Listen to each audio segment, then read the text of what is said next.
얼마 전에도 방송을 해드렸습니다만 미국의 저명한 칼럼니스트이며 언론인인 진 커밍스가 뭐라고 강조했습니까? 이재명 정권을 향한 미국의 도널드 트럼프 대통령의 관세 전략은 전과사범 이재명을 제거하기 위한 강력한 올가미라고 강조했지요. 정성산TV 좋아요, 구독, 알림은 큰 힘이 되겠습니다. 자, 직접 보시겠습니다. 이재명 정부의 쿠팡 참사, 백악관 내부에서 어떤 일이 벌어졌나? 프로젝트 2025의 외교 안보 파트 실무자 중 한 명이 머스탄이라는 걸 아무도 주목을 안 하고 있다. 유재일 강호 논객. 어떤 소식이겠습니까? 쿠팡 사회이사 케빈 워시가 연방준비위원회 의장에 지명되자 쿠팡에 대한 대한민국 이재명 정부의 모든 압박 프로세스가 멈춰 섰다. 쿠팡 바로잡기 태스크포스는 이름을 바꾸더니 무기한 연기되었다. 쿠팡에 대한 압박을 멈추라는 말을 개코로 듣더니만 이 바보들. 수감됐다가 얼마 전 석방된 손현보 목사에 대한 압박도 즉각 멈춰야 한다. JD 벤스 부통령 입에서 손현보 이름이 나온 순간 김민석 총리는 어쩌고 저쩌고 썰을 풀지 말고 바로 네, 알겠습니다 라고 했어야 했다. 그건 너무 저자세가 아니냐. 그럼 어쩔 건데. 쓰나미이다 싶으면 피해야지 맞설 생각은 하지 말아야 한다. 쓰나미에 맞설 공학적 솔루션이 나왔다면 맞서야겠지만 인류에는 그런 공학적 성취가 없다. 대한민국 정부도 트럼프발 쓰나미에 맞설 정치 공학적 대응책이 없다. 그럼 네 하고 말아야 한다. 필자가 이 사태와 관련해서 확인한 것은 대한민국 민주당 정부는 트럼프의 정파에 대한 기본 이해가 아예 없다는 것이다. 기본적으로 트럼프 지도부의 3대 장은 벤스, 수지 와일스, 백악관 비서실장, 그리고 도널드 트럼프 주니어다. 그 중에서도 트럼프 주니어를 주목해야 한다. 벤스는 41세의 부통령, 수지 와일스는 행정부의 기관과 충성도를 관리하는 기숙사 사감 같은 존재이다. 물밑 로비와 조율의 총괄자는 트럼프 주니어다. 트럼프 주니어가 공식 직함이 없다는 거에 주목을 해야 한다. 사람을 만나는데 리미트가 없고 정무적 판단에도 리미트가 없다는 것이다. 트럼프의 이름을 물려받은 아들로 무제한 재량권을 가지고 물밑 협상과 교섭을 통해 막강한 영향력을 행사하고 있는 게 트럼프 주니어다. 트럼프 지도부의 3대장은 권력을 관리하는 사람들이다. 이 3대장 밑에 각 파트를 관리하는 사람들이 있다.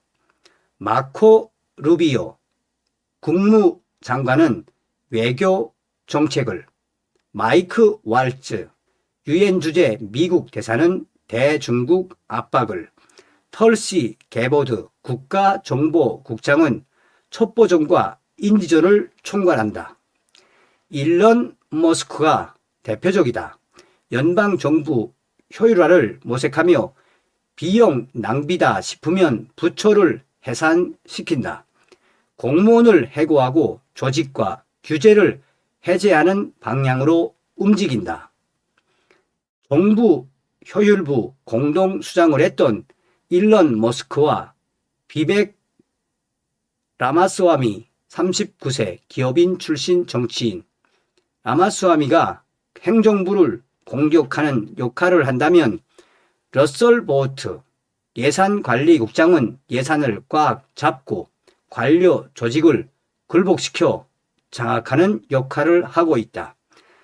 러셀 보우트는 트럼프 정부의 기본 계획과 인재들을 배출한 헤리티지 재단의 프로젝트 2025의 핵심 인물이다. 프로젝트 2025의 외교 안보 파트 실무자 중 한 명이 머스탄이라는 걸 아무도 주목을 안 하고 있다. 머스탄 대사는 현재 이재명 정권을 강하게 압박하는 트럼프의 최측근이다. 그는 이재명 정권의 부정선거와 관련해서 연일 폭탄급 발언을 쏟아내고 있으며 머스탄은 미국 대사로까지 거론되고 있는 인물이다. 그런 머스탄이 프로젝트 2025 미국 외교 안보 라인과 연결되어 있다는 건 매우 중요한 것을 상징한다. 머스탄이 프로젝트 2025 외교 안보 파트 실무자 중 한 명이라는 사실을 냉정하게 바라봐야 한다. 대한민국을 둘러싼 외교 안보 환경을 직시해야 우리가 산다. 쿠팡은 미국 회사이다. 미국에서 정치 자금을 공개적으로 지출할 수 있다는 것. 지금까지 보도 등을 정리하면 쿠팡은 상장 이후 1,075만 달러를 지출했다. 트럼프 취임식에서는 100만 달러를 기부했고 자체 정치활동위원회를 통해 전략적 기부 행위를 하고 있다.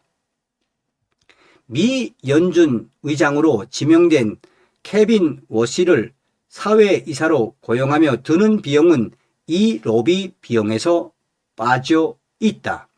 미국 정가에 영향력을 끼칠 수 있는 사람들을 고용하거나 비즈니스 거래를 하는 광역의 로비는 얼마를 썼는지 알 수 없는 상황이다.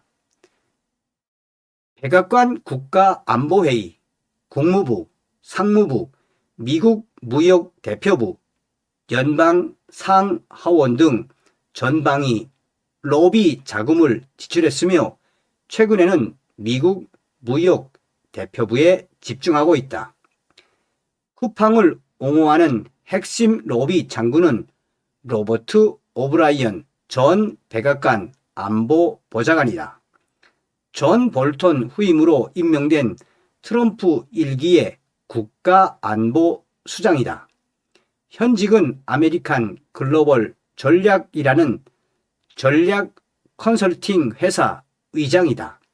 기업들의 지정학적 위험 관리와 정부 정책 및 규제 환경에 대한 자문을 제공하는 회사이며 쿠팡은 오브라이언의 주요 고객이다.